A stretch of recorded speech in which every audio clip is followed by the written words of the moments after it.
Congratulations. They never cheer for the left tackle. That's all right. That's all right. So just a few days ago, you had mentioned that maybe the team and your representation weren't on the same page.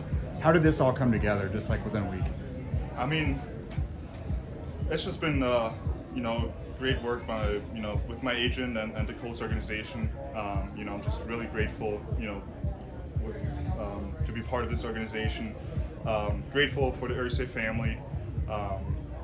And Mr. Ballard, Mr. Bloom, that worked things out with my agent. I heard it was very respectful negotiations, and they ultimately got it done. And we've always wanted to be here, so it's such a blessing to be here. So we're just excited to be Colts for 4 more years. What is it when you're a young kid in Austria, and then you're a high school, or a young kid in Michigan, and then you're a receiver tight end in college?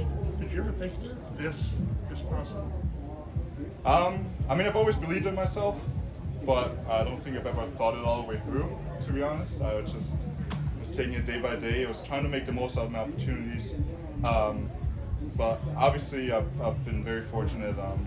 God put these opportunities, in my life, and I've had some amazing people that, it always takes a village. I've had some amazing people in my life that supported me through all of it, gave me strength. And yeah, so it's just been daily improvements and just a day-by-day mindset ever since. And now we're just beyond blessed to be here. Of course, what have you done for me lately? So, you get the contract, and now the question then becomes, what's next for you, right? You've taken steps every year. What is the next step do you think that you want to see yourself take?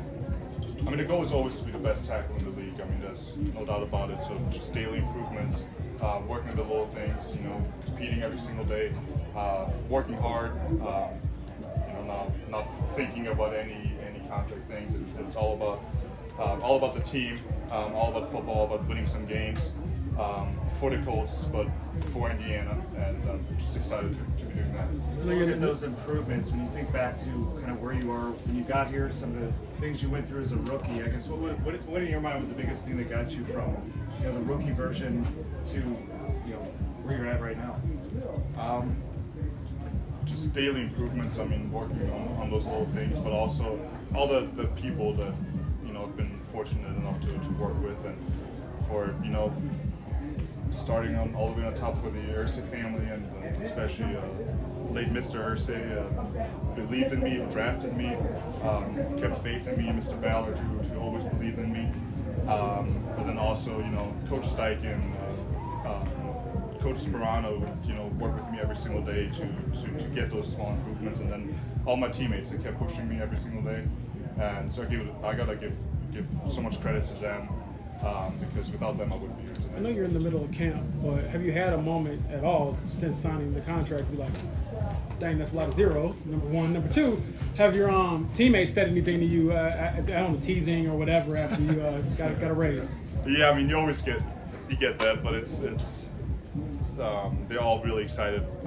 I think for me, they've all been very, very supportive. But no, honestly, I haven't really had much time to sit down and even realize it. It seems like a little bit of a dream right now, but I'm sure that tonight, sitting down with my wife for the first time, we'll probably get to settle down for the first time and actually take it all in. Was the contract in the back of your head at all? A couple more? Before you guys came here, maybe? Yeah, obviously you think about it, just for you want to be here, you want the security for your family, and but at the same time you have a season to focus on. So I'm just happy that all the distractions out of the way. We can just fully focus on the season. But we're very fortunate that it worked out. I know obviously you guys have to negotiate back and forth, but were you confident that it was going to get done here? That was always the goal. I had my only requirements were that I wanted to be a Colt and I wanted to keep practicing. So, just doing those two things throughout training camp, that's all that mattered to me. And we're very fortunate that the Colts organization were great during negotiations. From what I've heard, I tried to stay out of it as much as I could, just because we got practice and games to focus on. But I got to give all the credit to my agent and the Colts organization.